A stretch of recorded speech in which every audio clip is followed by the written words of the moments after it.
Welcome to the Clownheads. I'm the Fantasy Clown along with Trader Dan, and we're going to bring you guys some trades tonight following week 5. Holy crap, the bye weeks have started, and I feel like the injury bug is really hit hard. I'm looking at some of my teams, Dan, and I have every IR spot filled up. And I mean, like I was counting roster spots that I have. I had the taxi squad spots and the IR spots, and my whole team filled up. I'm like, holy crap, I've got like 45 people on my team sometimes or something stupid. Yeah. It's crazy. It's just the way it goes, and then you get to your bye weeks and with injuries, and all of a sudden you're looking at your roster and going, whoa, baby. Well, and I'm wondering, I know we talked briefly before the show, but, you were talking about, having so many leagues and not being able to spend time. What I'm kind of contemplating is I'm tracking this year, maybe different than other years, kind of my record and how that goes. So like I have my week 2 record, week 3 record, week 4 record, and how many teams at each stage. And so as I'm sitting here, and I guess I'm kind of wondering where you start to be concerned, but I only have one team at 4-1. I'm just talking dynasty here. And then I've got one team at 7-3. And then at 3-2, I have 13 teams. At 5-5, 1. At 4-6, 2. 2-3, I have 18 teams. And I'm wondering, do 2 and 3, is that something you worry about at this stage? Like, is that, I mean, you worry if you don't have depth, you know what I mean? But if you have a team with a lot of depth right now, and now's the time where you start, capitalizing on the teams that, kind of traded for the 2-for-1s or the 3-for-1s that are now going through the bye weeks, the injuries, etc. And you're able to sustain a full roster, and 2, a full roster of people who are getting, a fair amount of target shares, and at least gives you a chance. I see some of these leagues where, people traded everything for Justin Jefferson. You know what I mean? That, yeah, it's great when he plays, but now that he's going to IR and with the bye weeks coming up, it's like, wow, is that going to be tough to fill some of those rosters? And, it's just going to show who has, I was going through one of the Clownhead leagues this week, and I seen a guy who was in first place. 4 guys got hurt on his team. 4. And I'm just looking at his team, and it's just like, I don't know how you're going to replace those 4 guys. So it'll be interesting to see how he goes going forward. I don't have any good team. Well, I don't have that many good teams, as I just told you, but I don't think I have good teams that can't compete, if that makes any sense. Like, if I'm down to having nobody to start at running back, I'm looking at the team and saying, okay, it's 1-4. Like, who cares? Yeah. Like, it's kind of like, okay, that's what that team is now. Like I kind of have that. Now, one of the things that I guess I think is interesting, as you were just kind of saying that, is so last week, yeah, I had 4 teams at 3-1, and this week I'm down to 1 team at 4-1. But we'll flip the coin a little bit. When I look at what I had last week at 1-3, 25 teams, and 0-4, 11 teams, that's a total of 36, below the 1-3 right, or 1-3 and below mark.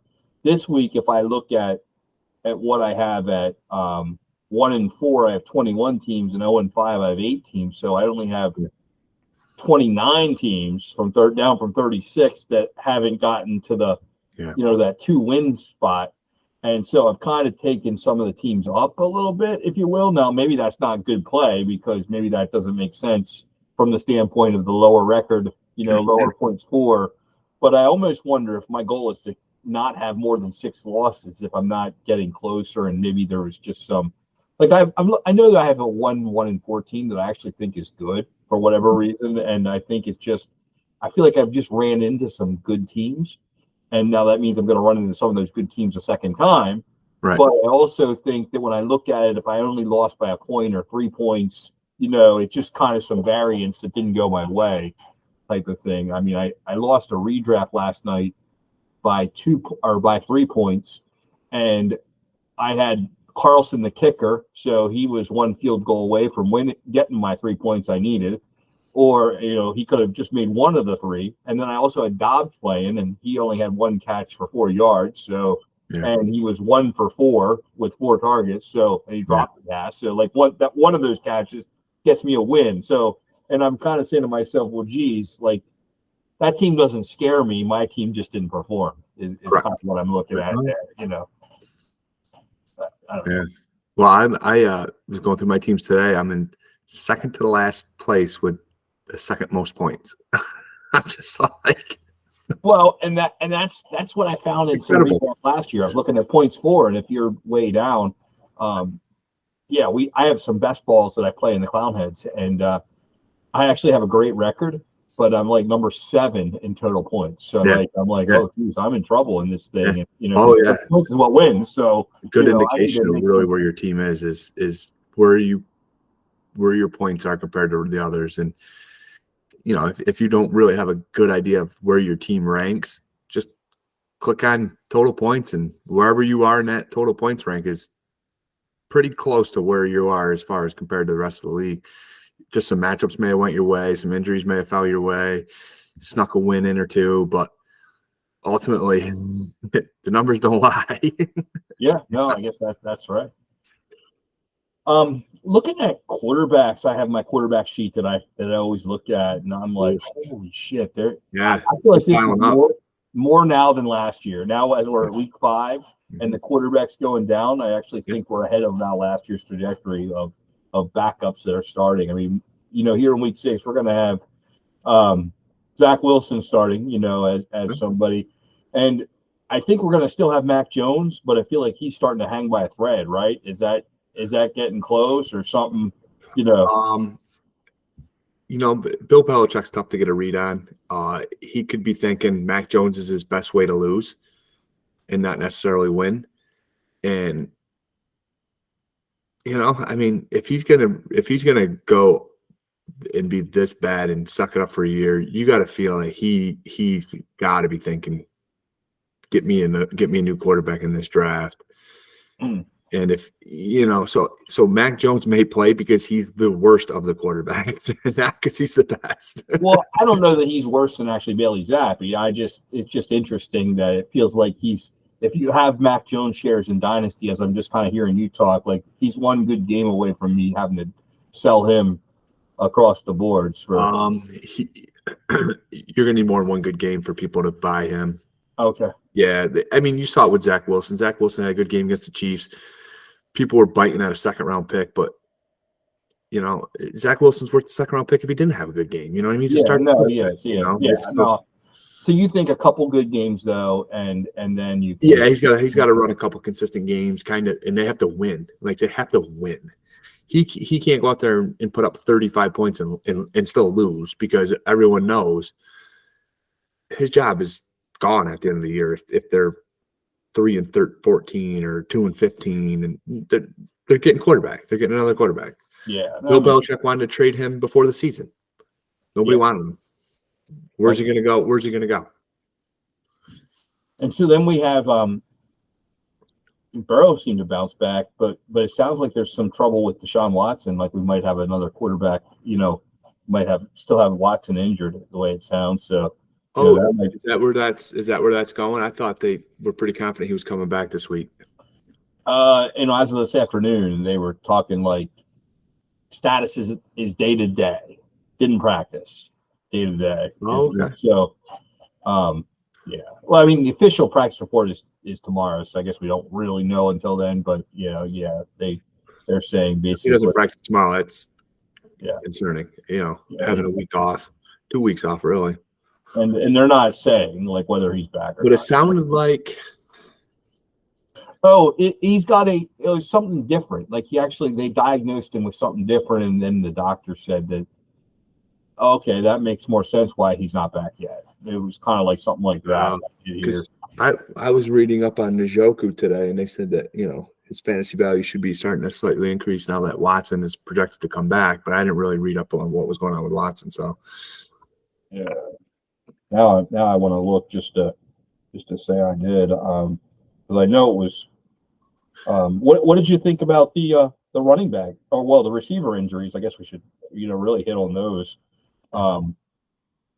Jefferson down. Obviously, that's going to be what does that mean for fantasy? Like, what do you feel like? Do you feel like is that like to the moon with the rookie? That's well. I mean, Jordan Addison was he? I mean, he was hit or miss to begin with. I mean, he came out having a great start, and then he had a couple bad games, and then he played very well with Jefferson gone. He's going to draw the number one back, so I think that might present him some challenges. He doesn't have the Justin Jefferson to protect them.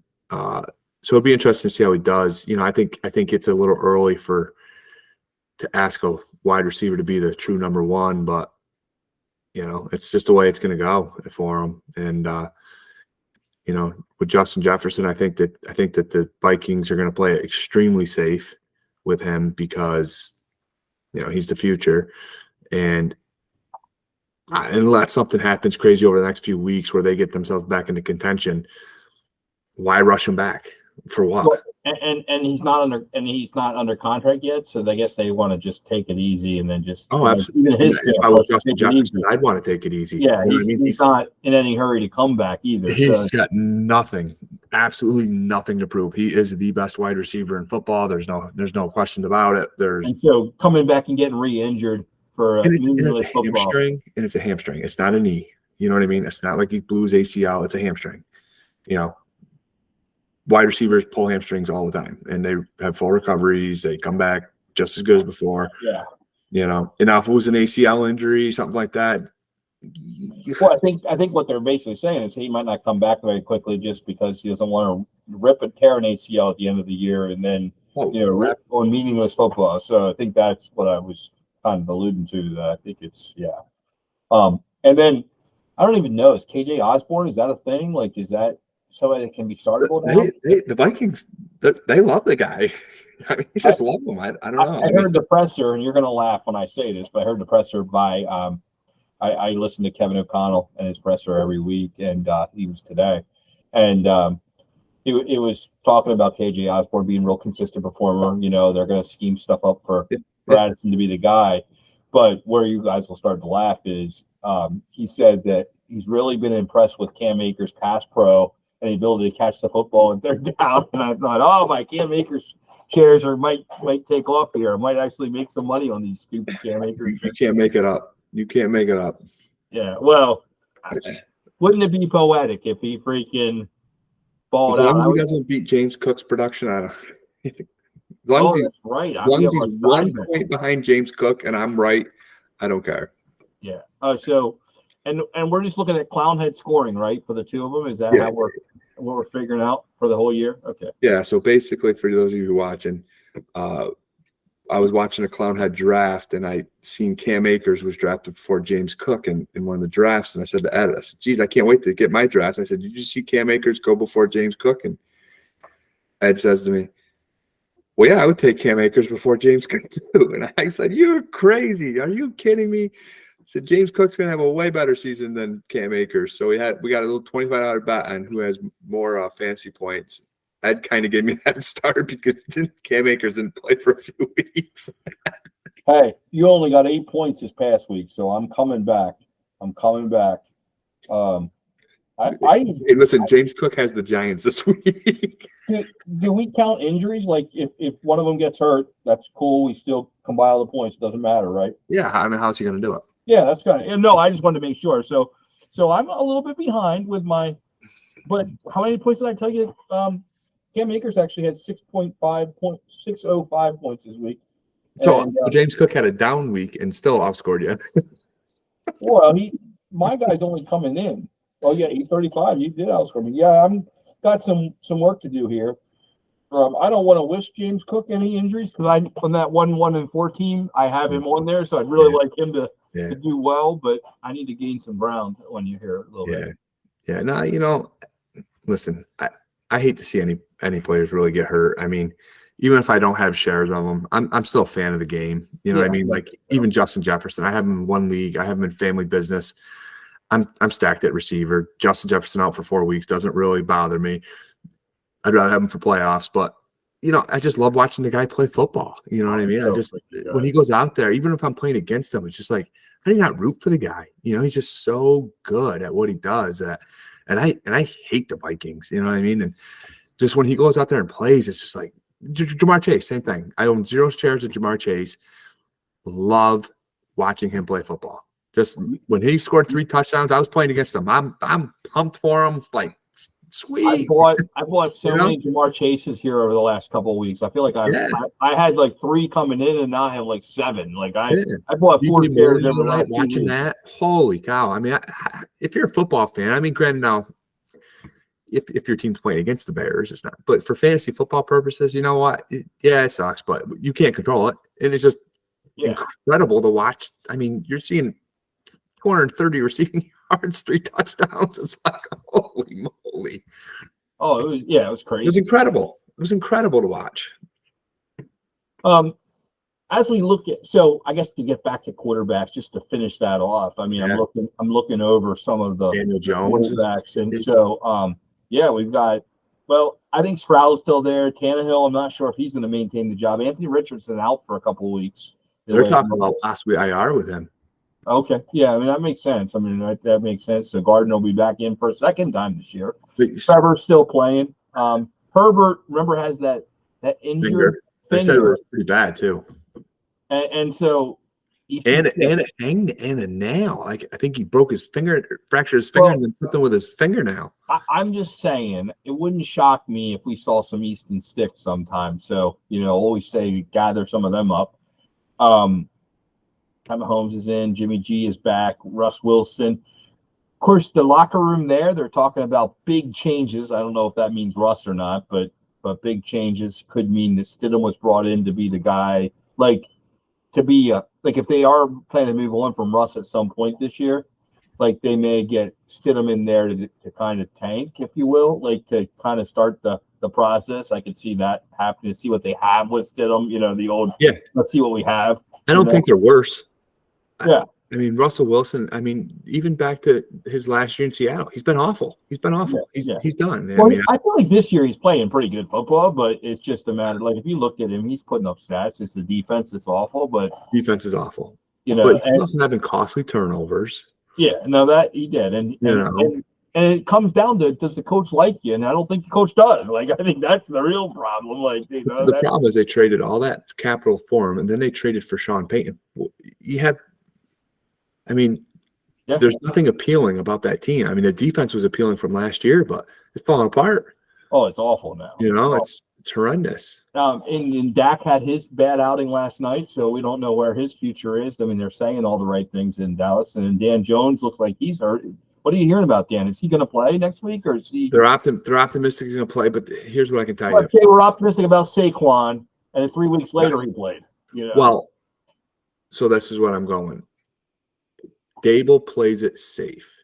He is all about safety of his players at zero cost. He does not care. I mean, even last year when they were making their playoff run, he did not care if you were not 100%. I mean, look at Andrew Thomas. That guy's he's went on IR at this point. He has hamstring issues. He's their only offensive lineman that they have that's even worth noting, and he's not 100%. He's not playing. Dable is he's a very caution guy. It's just the way he's always been. I respect that about the guy. I don't necessarily like it as much as I think that, guys should kind of suck it up and play a little bit more. They're getting paid big money, but if I had to guess, I think Daniel Jones sits. I think he's just a week. I do. Just because of Dable, the way he is. It's a neck injury. It's been a problem injury. And Daniel Jones, let's be honest, he's just getting the shit kicked out of him. I mean, it's sickening to watch. And I guess the old adage is, I can lose without you. I can lose without you. If I'm going to lose anyway, I may as well lose without you. No, and I think that when he looks at it and says, "Do I really want to risk this kid's future?" and not just as a football player, as a human, with already neck injuries and stuff like that, we can't protect the guy. We're at, and even when he's not getting sacked, he's running 8 times a game, so he's getting sacked 8-10 times, and then getting hit on the runs 8-10 times. And you're getting humbled 16 to 20 times a game. So that's another pickup, Tyrod. I guess it's a matter of getting him on, firing him up in leagues that maybe he's The problem is the Giants' offense is so bad that you have to be really hard up for a QB2 to even play Daniel Jones at this point. You know what I mean? Yeah. Well, he's starting in people's leagues. I mean, I've seen him. You have to because of the bye weeks and stuff like that. He's QB 24 at he's the bottom of the barrel QB2. And then Sam Howell, kind of an up and down deal for him. He did okay, but it's just throwing outside of the numbers. That's why Dotson isn't getting any of the ball. So you wonder when it'll be when they'll make a Brissett change. I guess I could see that happening at some point. Just when Ron gets. I don't know. Howell's not. I mean, he's not playing bad. He's really not. I mean, not playing bad, but I'm not sure how good. Now Ritter was playing bad, and then he had a good game. So you think? I mean, they're 2-3, and I think their realistic expectation was 500 football. Yeah, I think they really sat and said, let's get 8 and 9, 9 and 8, and I don't think that they're far off from being it. I mean, they had Philly up against the ropes. They played terrible against Buffalo, and then. They struggled a little bit this week, but well, Ron was on today, so his spot was also today that I heard his radio spot. And one of the things my takeaways was they might be a little short on talent. They might eventually even trade Chase Young, but I think Chase Young might be on the move. But what Ron will do is he'll have them ready to play football, and they'll be a professional, well-run organization. They might get beat. They might not be 500. The record might not be what the new owners want for the year. Yeah. But at the end of the year, they'll be respectful. Like it'll be a respectful football team. It won't be like a laughing stock Bronco Bears early this year, like where you're just seeing them get the shit kicked out of them every week. Yeah. I mean, Frank Wright had to go to the podium because owner David Tepper called him in for a freaking one-on-one today. So. They want to know what the hell is going on. You draft a rookie quarterback and you start him. That's what's going on. And that's I guess I liken back to Matt. Matt told me that's why we started Andy. Justin wasn't ready. He just wasn't ready to start. So I think one of the problems that these teams have is they draft a quarterback the year that they need a quarterback. You know what I mean? They like the Chiefs. They had and Alex Smith. He wasn't a phenomenal football player.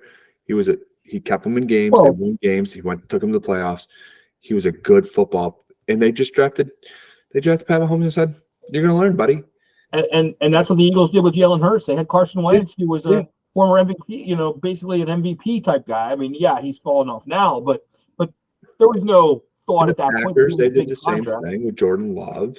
Yeah. And, Jordan Love didn't play a great game yesterday, but he's still good. Like he hasn't played bad at all. He was compare him to like the other rookie quarterbacks from last year. Like they look like deer in headlights. Zach Wilson. Who would you rather have, Zach Wilson or Jordan Love? Right.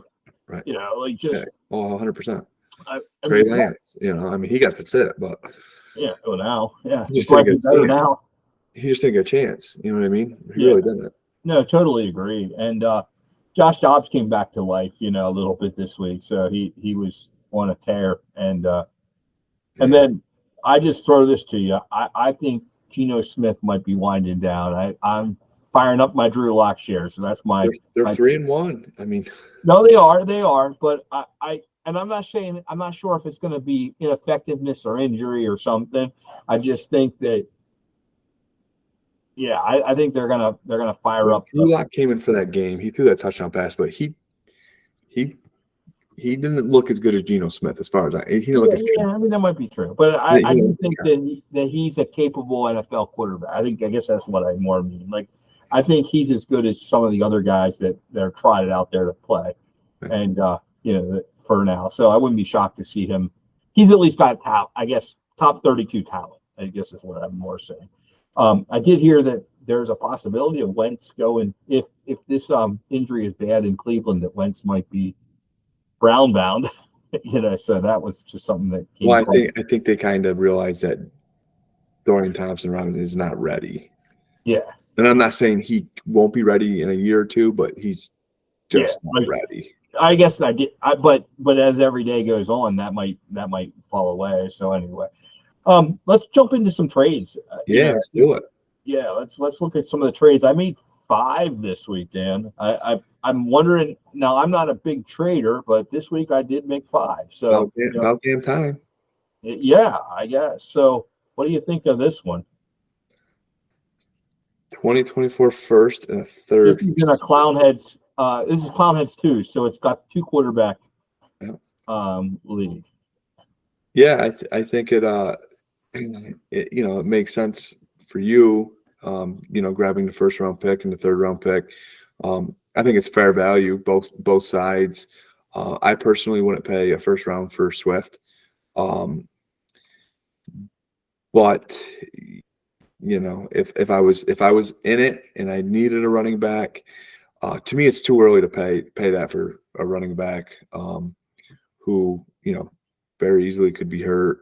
And now you don't have your first and third round pick later to go get a guy. But if Swift stays healthy, he's clearly one of the top 5 running backs in football right now. And I think that this guy who got him, if he's got a chance to go for it and Swift stays healthy, it could pay dividends in the end. But it's week 5. You know what I mean? And for you to give up a first and a third for a running back, that's ballsy. After week 5, I'm 3-2. So when you said is he going for it, I'm kind of saying to myself, I might be going for it, to be honest. Well, and here's the thing too. So what people don't realize is just because you got that draft pick doesn't mean that you can't go get a guy down the road. You know what I mean? Like I sold Sam Howell. Maybe I'm wrong, but I don't think I need running backs down the road. Like I think I'm okay giving up Swift. I have Montgomery, I've got Bijan, and I was just kind of looking here, and I've got Jerome Ford, and then just behind that I've got Javonte Williams and Saquon. Now remember, 2 spots. Yeah. I've listed enough guys that I can get some injuries and I'm still okay. Like the running backs are nice to have in the flex though, with the scoring the way it is. But I agree, and I think that if you're in a situation now where if you want to go for it at week 9 when you're say 6-3 or whatever, and you're like, hey, I'm in this now. I have an extra first round pick. I can go get myself a top receiver or something and kind of bolster the roster. You have it now. If Swift gets hurt, that first round pick is worth what Swift is, regardless of the timing, unless Swift gets hurt. That was sort of it. And my receivers are like, I would have had to trade Swift for a top receiver, and I just didn't know where to go with that. Yeah. And I have Garrett Wilson, but beyond that, I'm kind of weak, at my receivers, and so I'm just like, I was like, okay, what do I do? Like, how do I maneuver? Now I have Treylon Burks, but he's half hurt, and I am weak at receiver. Like I feel like I'm trotting out there. Last week I Rondell Moore, Terrence Marshall, Alec Pierce. Yep, hit or miss kind of guys. Those are all just guys. Paris Campbell. I'm Calvin Austin. I'm just guys. So when I named off all those running backs, I do have to put some of them in the flex, but I also have some tight ends, so I can maneuver a little bit in the tight end world, and in my flexes, should I need to. Right. So that's kind of what I was looking at when I made the trade. But it's I was happy with the trade. I think he did okay too. Like I don't feel like I got it, took advantage of it. It was just like okay. He paid what he's worth, and as long as he doesn't get hurt, he's always going to be worth that. And to your advantage, you're always going to be able to get a guy like Swift for a first and third back later in the season if you need a guy. Yeah. Well, I was just trying to set the stage so I could go get receivers, and I thought maybe the pick would be worth more than the receiver. Draft capital, I feel, is a little bit better to have right now because the guys who are selling are usually the guys in the bottom end of the league, and the guys in the bottom end of the league aren't going to want Swift. Nobody 1-4 is like, give me Swift. An interesting thing, he won by 3 points or less than 3 points. and he had Swift in his RB2. So he had a Shane and Swift as his two running backs. So seriously, he was starting Breida and Connor in his flexes. So he really needs help now because Breida and Connor are both probably well, but I guess what I'm saying is he had Zay Flowers on his bench though. That's kind of a weird deal. Like he only had 13, but you know what I mean? Like that feels like a weird deal. Zay Flowers is almost a guaranteed double-digit guy. Take his double digits, and anything more than that, you're just happy to get him. Oh, actually, Big Behemoth, he was the top point getter in that league, and so that's interesting. That but he only beat a 1-4 team by. Yeah. So now he's 4-1. So I'm 3-2. He's 4-1. Yeah, he's positioned, but as you see, he's kind of needs that running back. Absolutely. But I'm kind of still feeling good about where I am. Like I don't know if my team's good, but I guess we're gonna find out. That's kind of big week coming up. Yeah, we'll see how it is. We'll see how it goes. I'm not gonna make a decision yet on the team. And I said I might be trying to win. I guess not. I have Oliver as one of my tight ends, so I guess I'm not very good. I have Ingram and Oliver as my two tight ends. Ingram's a solid 20+ every week. And then I have Mayer. So future, I think I'll be okay. Well, I'll tell you what, Mayer, his snap percentage shot up, I think, to 71% last night. Oh, I didn't realize that. Hang on, it's gone up every week. So because I am also keeping an eye on Mayer, and 66%. So 49, 47, 51, 66. Yeah, and he got 3 targets last night. So I think Garoppolo is starting to kind of feel comfortable with him. He had 2 catches for 39 yards. I mean, that's big playability. You know what I mean? So maybe we'll start him against New England next week. That might be a good play. Yeah, New England's pretty tough against the tight ends, but I'm more just kind of Oliver or him. Oh, maybe Oliver will get some more action now that there's no receiving target. So what do you think about this one? Well, I'll be honest with you. I'm actually, as we're speaking, negotiating a deal for Josh Jacobs. So it's funny that you brought this up. Similar to the same offer. He wants me to add another piece for another late round pick. I'm trying to avoid all that. I kind of like to keep my young guys. To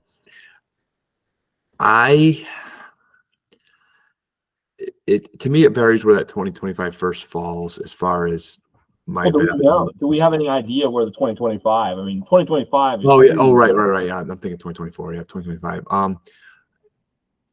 I just think that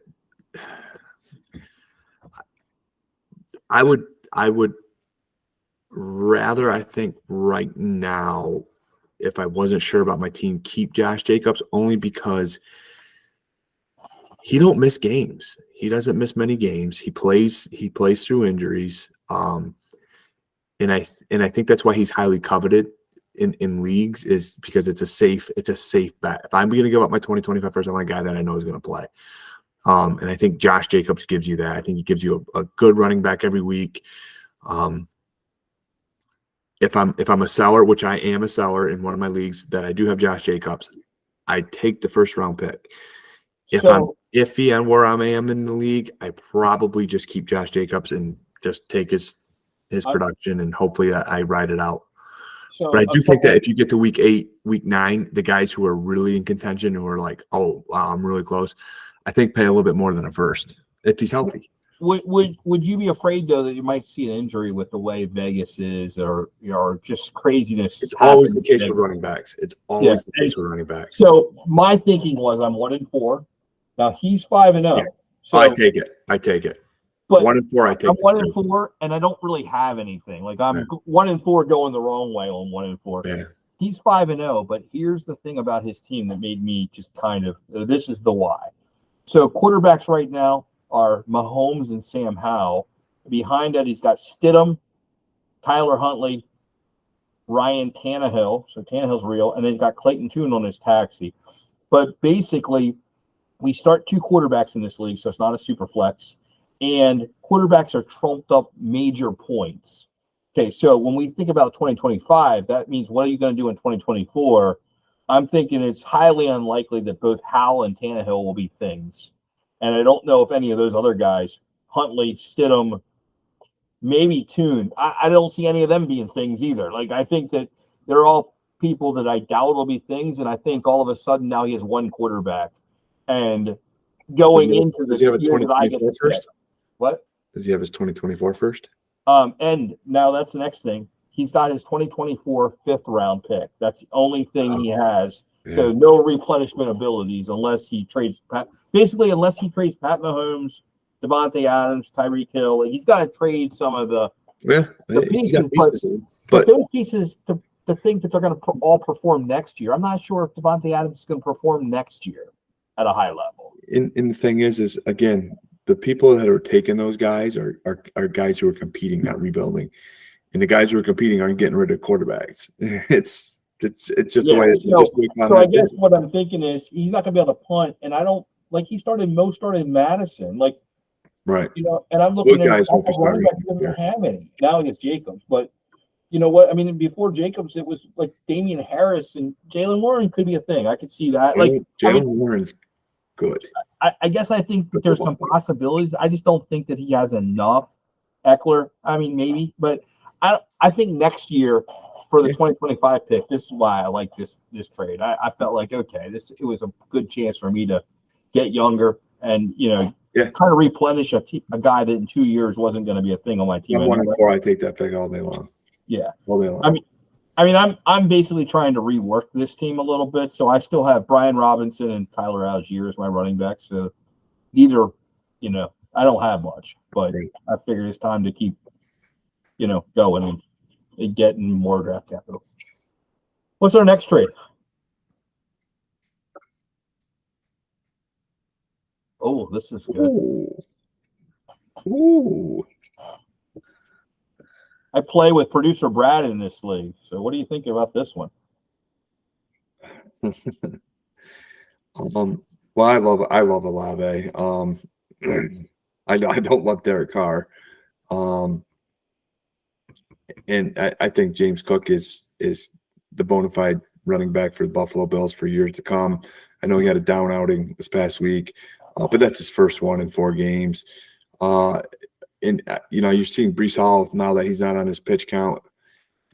You know, you just snagged 2 starting running backs for Olave in a second. And is this Clownheads? No, so this is a league called Heroes. Yeah. 1 quarterback, 1 super flex, 2 running backs, 2 receivers, 3 flex. Yeah. So right. So the running backs are worth more than the wide receivers in this league. Clearly. Yeah, two receiver league. Kind of a point. Oh, yep. So and you know, you're talking young running backs. You're talking, you know, second year guys. Those are prime guys to get. I mean, I felt like, okay, put Olave and Breece Hall against each other. James Cook in a 2024 second. It's time for me to go get 2 running backs on a team that I'm now 3-2 on. Yeah, well, you think about just look at the draft last year. Breece Hall was the number 1 pick. Yeah. There's nothing besides his minor minor injury, but his ACL, but that was last year and whatever. There's nothing that shows that he is still not worth that first pick from last year. Right. Well, I guess that's where I went with it. I'm like, you know what? While Olave was a first round pick, I think he's good. You have to give up something to get. I didn't want to give him up naturally. I don't blame you. But honestly, so. But James Cook right now is worth more than a second round pick, right? Yeah. James Cook right now is worth more than a second round pick. Well, that's kind of why I made the move. All day long. Now, luckily, I had James Conner, so that would have been a running back problem for me. So now I can at least fire those 2 running backs up, and I have Kenneth Walker. That is coming up by 3 best running backs from the draft class last year. Yeah, and so now I'm in. I guess I feel like I'm cooking with gas, and I have Dameon Pierce too. So I have some. We got 4 best running backs from last year. and then, you know, but that's not all I have. I have Zay Flowers as one of my receivers. I have Garrett Wilson. I've got Hollywood Brown. Yeah. I've got Dobbs, Eli Moore, Christian Watson, Josh Downs, and I have Michael Wilson. I have Jameson Williams. Like, I feel like I have enough receivers behind me that did I want to lose Olave? No, but I have other guys. You know, I just have other guys. You know, great trade. Great trade. And I think that's kind of part of it. What's our next one? And really, I think he wanted Olave. Like, that was what he was after. We would go on back and forth. And I would want him too, but I wouldn't give up that for him. I tried to put other stuff in. He wouldn't do it for those picks. So I basically, all right, I want the running backs. I go, what do you think of this one? Living on the edge. What's the point scoring on this one? So one tight end, okay, which is Yeah. interesting, but it's a 14-team league. Okay. So that makes the tight ends really Yeah. I'm 2-3 in the league. What's the premium? Any premium on tight end? Oh, look. I'll have to look at that. I'm not sure what the premium is. So just in Half point, so 1 point PBR, half point premium for the tight end. so small premium on the tight end. Listen, Dak Prescott loves throwing to his tight ends. Ferguson's obviously his number one tight end. What you saw against San Francisco the other day is not what you're always going to get out of the Cowboys. Like, people just got to give San Francisco the credit. They're the best football team, period. They're the best offensive team. They're the best defensive team. But I think Ferguson he's good. Now I see why they let Schultz go. And it kind of sucks because I was thinking Schoonmaker was going to be the guy. So I got Schoonmaker everywhere, and Ferguson's taking over. I think it's a great trade, especially in a 14-team league. Tight ends have got to be hard to come by in that league. I guess that's where I go. So Colby Parkinson, Austin Hooper, Robert Tunyon, Josh Oliver, Will Dissly, Jordan Akins. That's the waiver wire, right? Yeah. That's what I pick up. And right now on my team, I have no other tight end but Jake Ferguson. So It's like I start him or I don't start a tight end because I don't have any more. And the other thing is what you got to look at is that's a 14-team league. So you're talking that might even be. Oh, no, I have Irv Smith. I'm sorry, I have Irv Smith, but he was right. hurt. Who was going to injure and puts up a 0 this week? So you got to give up a possibly 21st pick in the draft for Ferguson, who is going to start, is going to contribute. That's a no-brainer. That's a great trade. And that I'm really slow to give up my picks ahead of time, right? But this kind of felt like the right move to get me. It's a lot easier to give up a second than it is a first. My second. It's kind of like I needed to have somebody to start. I would have had to take a 0. Yeah. And I was like, I think actually, you know what? I had to get him. I got him before last night's game. And otherwise, I wouldn't. I guess I was trying to protect against in case Irv Smith didn't play, and I was trying to figure out how can I get some points. And it was like Saturday, and I was having trouble figuring out how to pick up some guy because our waivers had run, and it was like one of those kind of trades where I'm like I sort of had to overpay because there's only certain players I could even buy, right? Because of where they were playing. So that was kind of part of it. I wouldn't have given up a first for a player, but I thought, Not Ferguson. Well, just even a player in a one tight end league, there wouldn't have been much I could buy with a first, because what if that would be Caleb Williams? Like I might still suck. Like I really still could suck, and I wouldn't have wanted to give up a player, but a second round pick, even if it's the 15th player in the draft, it's still okay.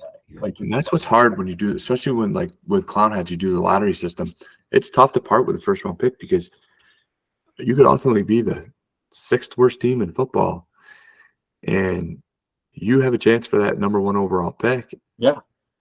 So when you look at it and you're like, I'm middle of the pack, I can give up my first round pick. I want this guy. And all of a sudden that ball drops and that was your ball. You're like, oh no. Even if it's the second or third, and especially in this draft. This draft. I feel like it's crazy. Like, everything was Bijan, before Anthony Richardson became a thing. And then, once it got to that third pick, you're like, do I take Bryce Young? Do I take Stroud? And then, you took Gibbs. Right. Then you went to a 1 quarterback, and then it was like, I take Gibbs. Now people are kind of like, what is going on with Gibbs, especially with Montgomery just lighting it up. So it's tough. It's tough. Yeah, I agree. But this year's draft, you're in the top 3. You're getting a elite player. I think one of the best at their position. Yeah. What's our last trade? We have one more trade to bring Well, up. I know you saved me a juicy one. Oh, this one's interesting. I made this trade yesterday. Yeah, I seen this one come through. I'm glad you actually put this one on there. So, And obviously, this was before we knew this that was, it was an IR, but we knew there was an injury. all right. So before the injury, I But love it was the trade after for the you. injury. I knew the injury was in place. I just didn't know it was an IR still. Oh, So, Shane was already injured. yeah, it was a Monday trade. It was a Monday trade. Okay. So Okay. so we had the game. I knew that the injury was there. I knew nobody really knew yet what the reports were. There was no media attention. Well, I watched the game and I noticed toward the end of the game he wasn't playing. I thought something was going on with him, but I wasn't sure that he was injured to this extent. I didn't know that either. So, like I said before, when we talked back in April, that I thought this Shane kid was going to be one of the best backs in the draft. I don't think I was far off from it, but I did say he's small. You know, he's fast, but he's small, and his injuries are going to pile up, and that was always a concern. You sold him at the right time. You know what I mean? I'm not saying he doesn't come back and still light it up. I think he can, but the fact that he missed a couple games early in the season, he plays 2 or 3 games, then he's hurt again. He's going to go on the IR. I just think that's going to be a constant thing with him. I think when he plays, you're going to be greatly rewarded. When he doesn't play, but what I like about it is not only did you go get a first and second, but you also went and got Tajay Spears, and he's the guy that he just I think he's going to contribute quite a bit in the fantasy world, and he's doing it with such little targets. That's the thing, is he's like getting 7 carries for 45 yards, 3 catches for 39 yards, and it's just like, boom, he's got 22 points. Yeah, no, he's the real deal. Like, I go back to Guru Hansen, had him as his RB1. Yeah. Oh no, he had Bijan and Gibbs ahead, but like after that, like after the top 2, right? Then he had Spears ahead of Charbonnet and those other guys. You know, like all those guys, he had Spears at the top. And then Spears had the knee thing going on where he doesn't have the ACL, doesn't even have an ACL, and that's you got it.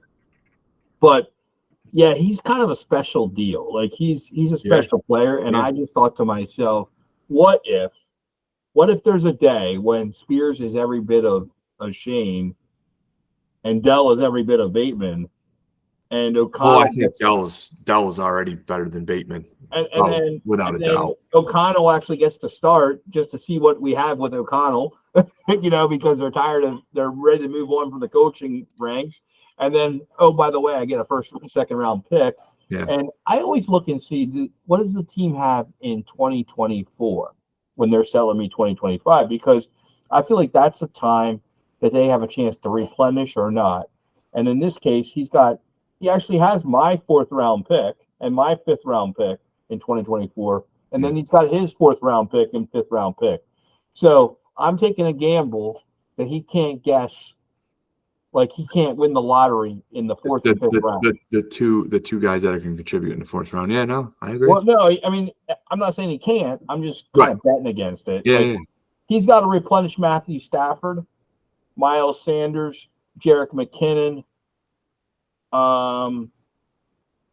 Calvin Ridley, Adam Thielen, Ryan Tannehill types. That's what he's got to replace next year and get performance out of those guys in 2024. So the 2025 first isn't good. He's got to kind of get them. And I guess I feel like I don't know who's going to come out in 2025, but geez, I mean, he's got Logan Thomas, but even though those kind of guys are good right now, they're not going to be good in 2025, or I don't think. For the entire year. I agree. It seems like a long way away. Great trade, Ed. I think I mean, I love Shane. I mean, I only drafted him in redrafts. I didn't draft him in any of my dynasty leagues. Oh, you didn't? Okay. I didn't. You know how high I was on him too, but yeah, I wasn't using up my pick for Zay Flowers for a running back that I felt, because that's where I had to draft him. The first and second pick in the second draft because that's where I was picking. And I just felt that, a guy that small in the NFL. I mean, when I was watching this film, I was just like, wow. I mean, he looked better than Bijan. I was just like, this guy is incredible. I don't know why he's not getting more draft notice. And then when I started doing some like reading up on him, I'm like, oh, this guy's small. Like he better not get hit. And he doesn't get hit. He outruns everybody. But when he does get hit, he gets hurt. And I think that's the key. And I think that, you made the right move by selling him as much as you love having him in your fantasy team. But and now I'm hoping that when Jeff Wilson comes back, really that maybe he gets a little bit of burn, and then him and Mostert get to play a little bit, and like there's a healthy Shane that doesn't get to play for like a week or two, kind of like the early part of the season. Yeah, I don't think you're gonna see that, man. I think when Shane's healthy, he's getting 15 touches. He's getting the guy. I mean, I guess I'd like to see if he's down, and where I go with that then is then I come in and I'll buy him again. Like I'm waiting for the opportunity to buy him back. I just want to do it. He goes on IR, and for a third round pick. You start seeing a guy in the league who is, needs a running back. I think would get desperate and sell him.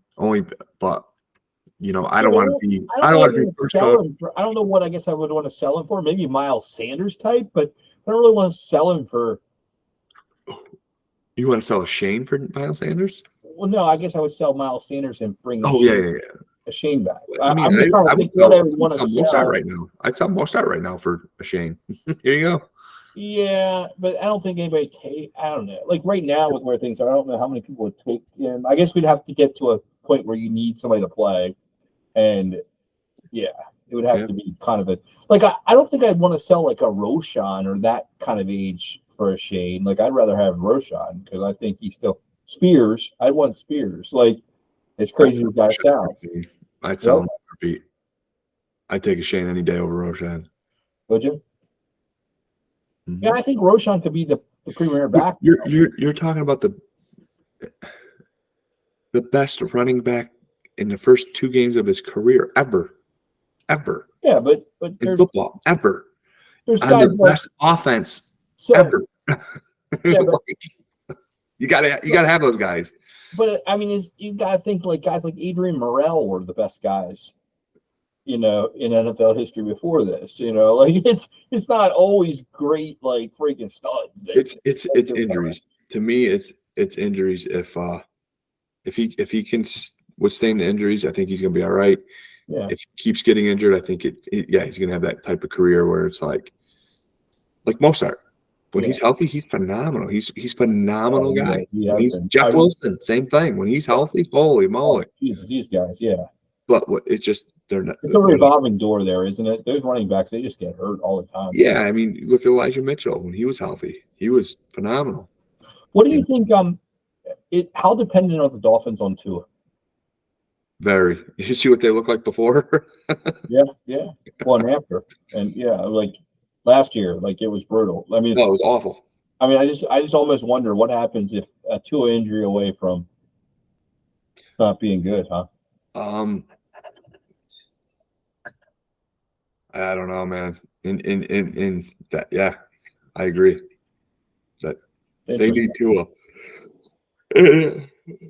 I see he's getting a little bit more ballsy with his running and stuff like that, and I'm like, oh baby. Well, the way the quarterbacks are getting hurt, yeah. So that first game of the season, he was hike and whip that ball out of his hands quickly. Now all of a sudden he was scrambling, he was running up the middle. I'm like, oh my God. And I'm watching the game, and I'm not a huge Tua fan. I own 0 shares of Tua in any of my leagues. I'm like cringe. I'm like, just get down. Please don't get hit. Just watching him last year, it was like scary watching him, freeze on the field. And it's just like. Now I want to see how many Tuas I have, but I have 8 shares, so I guess I do have a fair amount. Yeah. I don't have a ton. Like as a rule, though, I don't have a ton, compared to other guys. But yeah, it's I see I have 50 shares of Brett Rippon. just saying, I don't know. I'm probably dropping him. I mean, what's Matt Stafford? What do you think of Matt Stafford? Is he? looking good, or is he an injury away? Like, He's one concussion away from his wife making him retire.